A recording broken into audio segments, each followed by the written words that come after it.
Francois Clemmons. Hi, welcome. Thank you. How you doing? Fine. How are you today? Fine. My feet were tired, so I thought I'd just soak them for a while in this water. I'm proud of you, you know that. I hope you do. You've probably heard the phrase, "I'm proud of you. I hope you know that." Few television personalities made people feel that way quite like Fred Rogers. When Mr. Rogers' Neighborhood premiered in 1968, it turned a simple cardigan, a toy trolley, and a friendly greeting into one of the most beloved shows in television history. Alongside unforgettable characters like Officer Clemmons, Lady Aberlin, Mr. McFeely, King Friday XIII, and Daniel Tiger, Rogers created a world where kindness mattered and every child felt valued. For more than 30 years, the show touched millions of lives. But behind the songs and sweaters were surprising stories involving civil rights, television history, and lasting cultural impact. Today, we're counting down 13 surprising facts about Mr. Rogers' Neighborhood. Be sure to stick around until the end. And don't forget to like, subscribe, and let's get started. 1. The pool scene that challenged segregation. Television in 1969 generally avoided controversial topics whenever possible. Mr. Rogers' Neighborhood took a different approach. One summer day, Fred Rogers invited Officer Clemmons, played by Francois Clemmons, to cool off by soaking his feet in a small plastic pool. On the surface, it seemed like a simple, friendly moment between two people. But America was still dealing with the effects of racial segregation, and public swimming pools had become flashpoints for discrimination and conflict. In that environment, showing a black man and a white man comfortably sharing the same pool on national television carried a powerful message. Rogers never gave a speech about equality. He didn't explain what the scene meant. Instead, he simply showed two neighbors spending time together. That quiet act spoke volumes. It presented inclusion as normal and kindness as something everyone deserved. More than 2 decades later, Rogers and Clemmons recreated the scene, reminding viewers that its lesson was still important. What looked like an ordinary moment became one of television's most memorable statements about dignity and equality. The moment was especially meaningful because Francois Clemmons wasn't just another guest star. He was one of the first recurring black characters on a children's television program, appearing as a respected police officer at a time when relationships between law enforcement and black communities were often tense and complicated. Rogers understood that children absorb lessons from what they see, not just from what they're told. By presenting Officer Clemmons as a trusted friend and neighbor, he quietly challenged stereotypes without ever turning the moment into a lecture. Years later, Clemmons reflected on the scene and admitted that he didn't fully realize how significant it would become. What seemed like a simple interaction during filming would eventually be recognized as one of the most powerful moments in children's television history. The beauty of the scene was its simplicity. There were no dramatic speeches, no emotional music, and no attempt to draw attention to its importance. Rogers believed that kindness, respect, and inclusion should be presented as everyday parts of life rather than extraordinary events. Looking back today, the pool scene remains a perfect example of Fred Rogers' approach to difficult social issues. Instead of telling audiences what to think, he showed them what compassion looked like in action. Sometimes the quietest moments leave the deepest impact, and this simple act of friendship continues to resonate more than 50 years later. 2. Before Batman, he worked the trolley. Long before becoming Batman, Michael Keaton was helping run Mr. Rogers' Neighborhood behind the scenes. During the 1970s, Keaton worked on the production crew, assisting with props, moving sets, and even operating the famous neighborhood trolley. At the time, he was just another aspiring entertainer trying to break into television. He didn't stay off camera entirely, though. Keaton also appeared in an episode as one of the Flying Zucchini brothers, showing off his playful side years before becoming a major Hollywood star. After finding success in films, Keaton often spoke fondly about his time working with Fred Rogers. He described Rogers as one of the kindest and most genuine people he had ever met. It's hard to imagine now, but one of cinema's most famous superheroes once spent his days making sure a little trolley arrived on cue. What makes Keaton's story even more interesting is how ordinary his role was at the time.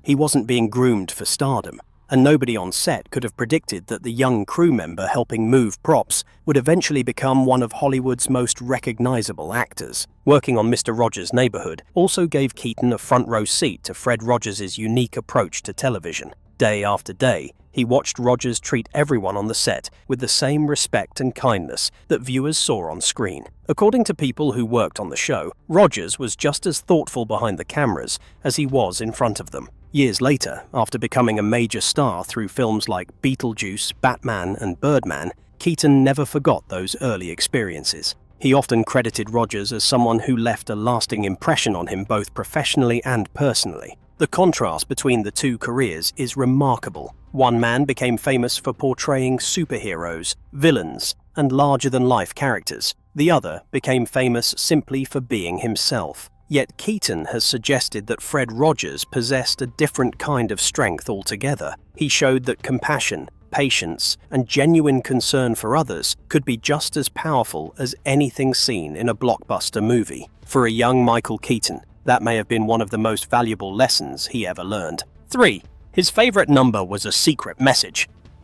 Fred Rogers spent decades maintaining his weight at exactly 143 pounds. It wasn't because of vanity or fitness trends.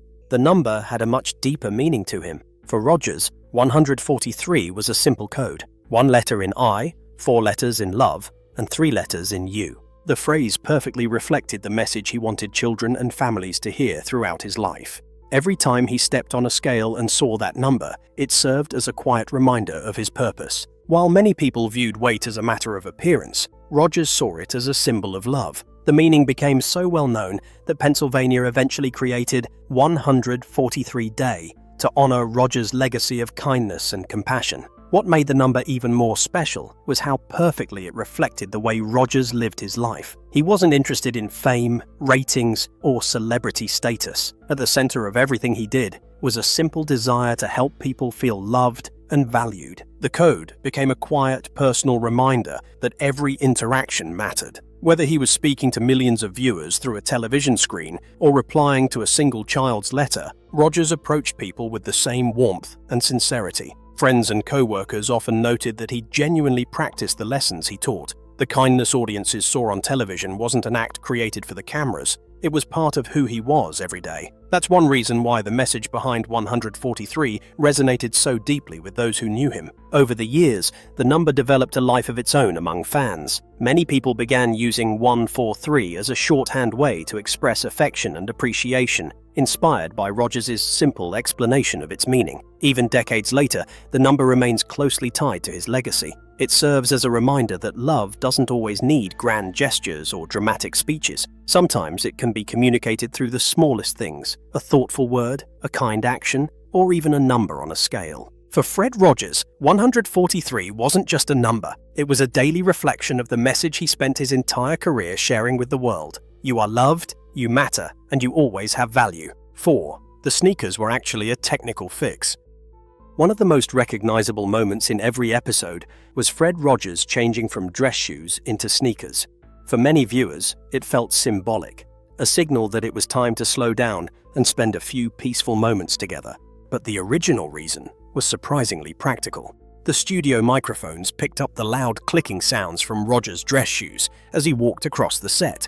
To eliminate the distracting noise, producers switched him to soft sneakers. The solution worked perfectly. Over time, what began as a simple production adjustment evolved into one of television's most comforting rituals. Children learned that when the sneakers appeared, the outside world could wait for a while.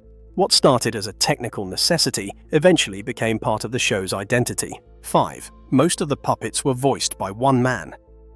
The neighborhood of make-believe was filled with unforgettable personalities. There was the shy Daniel Tiger, the demanding king Friday the 13th, the energetic lady Elaine Fairchild, and many others. What most viewers never realized was that nearly all of them were voiced by Fred Rogers himself. Rather than hiring a large cast of voice actors, Rogers brought many of the puppet characters to life personally. By changing his tone, rhythm, and delivery, he created an entire community of distinct personalities. Each character represented different emotions and experiences. Daniel Tiger often expressed insecurity and vulnerability. King Friday represented authority and stubbornness. Lady Elaine embodied curiosity and unpredictability. Together, these characters gave Rogers a unique way to discuss feelings and challenges that children could easily understand. Instead of simply entertaining viewers, the puppets became tools for helping children navigate their emotions and understand themselves better. 6. The iconic cardigans were made by his mom. Those famous sweaters became just as recognizable as Fred Rogers himself. Every episode, viewers watched him slip on a cozy cardigan before settling in for a visit. It felt comforting, familiar, and welcoming. But those sweaters weren't coming from a wardrobe department. They were handmade by his mother, Nancy Rogers. Year after year, she knitted the cardigans he wore on television, turning a simple piece of clothing into something much more personal. Every sweater carried a little bit of family love with it. When Nancy passed away in 1981, the supply of handmade sweaters came to an end. By then, though, the cardigans had become inseparable from Rogers' image. Today, one of those original sweaters is displayed in the Smithsonian. What millions of viewers saw as part of a TV costume was actually a mother's gift that followed her son throughout his career. 7. A gorilla recognized his famous routine. In 1998, Fred Rogers had one of the most unusual fan encounters of his life. He visited Coco, the famous gorilla known for communicating through sign language. Coco had watched countless episodes of Mr. Rogers' Neighborhood and clearly remembered many of his routines. When Rogers met her, Coco immediately did something remarkable. She gently removed his shoes, recreating one of the most familiar moments from the show. Then she hugged him and signed the word love. It was an incredible moment that seemed to confirm just how much warmth and kindness Coco associated with Rogers. For all the studies done about children's television, this simple interaction showed that the comfort and affection Rogers projected could be understood far beyond his intended audience. 8. The strange military myth that wouldn't go away.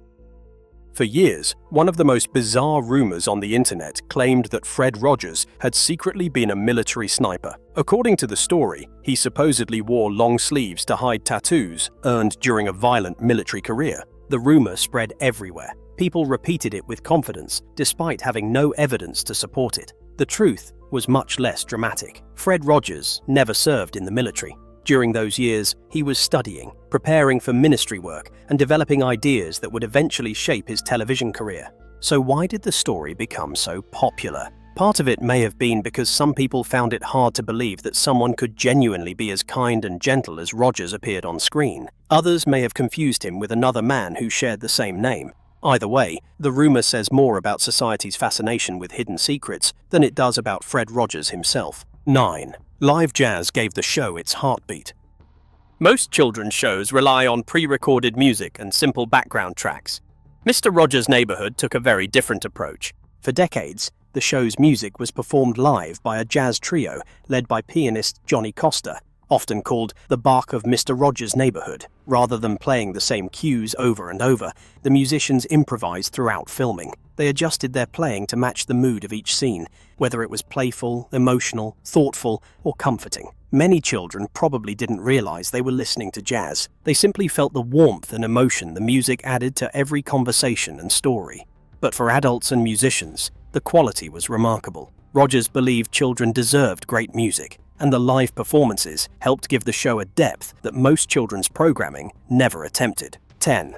He turned fan mail into real conversations.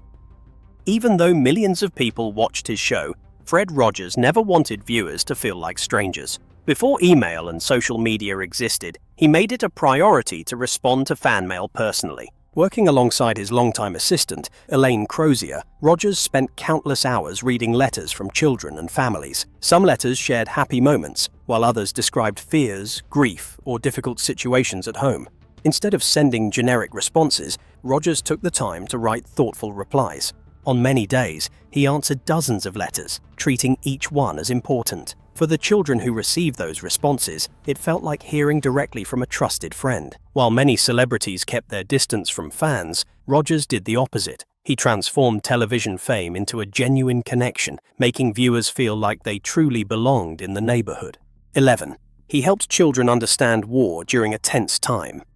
In 1983, the world was filled with headlines about war, bombings, and growing international tensions. Adults were struggling to make sense of it all, and many children were hearing scary words without understanding what they meant. Instead of pretending those fears didn't exist, Mr. Rogers' Neighborhood chose to address them. Through a special multi-episode storyline in the neighborhood of make-believe, the characters explored themes of conflict, fear, misunderstanding, and peace. Rather than showing violence, the stories focused on emotions and the choices people make when they feel threatened. It was an unusual move for a preschool television series. Most children's programs avoided difficult subjects altogether, but Rogers believed kids deserved honest explanations that matched their level of understanding. He wanted young viewers to know that feeling worried was normal and that there were healthy ways to deal with those emotions. By tackling such a serious topic, the show proved once again that it wasn't afraid to discuss the real world with children. 12. The man in the red sweater couldn't see red very well. One of the most recognizable images in television history is Fred Rogers wearing his famous red cardigan. The sweater became a symbol of comfort, kindness, and familiarity for generations of viewers. Ironically, Rogers himself couldn't fully appreciate its color. He was red-green colorblind, meaning certain shades of red and green were difficult for him to distinguish. The bright red sweater audiences remember so clearly didn't appear the same way to him, but in many ways, that perfectly reflected what made Rogers unique. He wasn't focused on appearances or visual branding. The sweaters mattered because of what they represented: care, consistency, and connection. While viewers associated those cardigans with warmth and safety, Rogers cared far more about how people felt than how things looked. It's a small detail, but it highlights one of the show's biggest lessons. What truly matters often goes far beyond what we can see. That fact becomes even more fascinating when you consider how visually recognizable the cardigan eventually became. Today, people can spot a photo of Fred Rogers from across a room simply because of that sweater. Museums display it, documentaries feature it, and countless tributes use it as a symbol of his legacy. Yet Rogers himself was never concerned with creating an iconic image. Unlike many television personalities, he didn't spend time building a personal brand or carefully crafting a public persona. The cardigan became famous almost by accident. It wasn't chosen because of marketing research or audience testing. It became meaningful because viewers connected it with the person wearing it.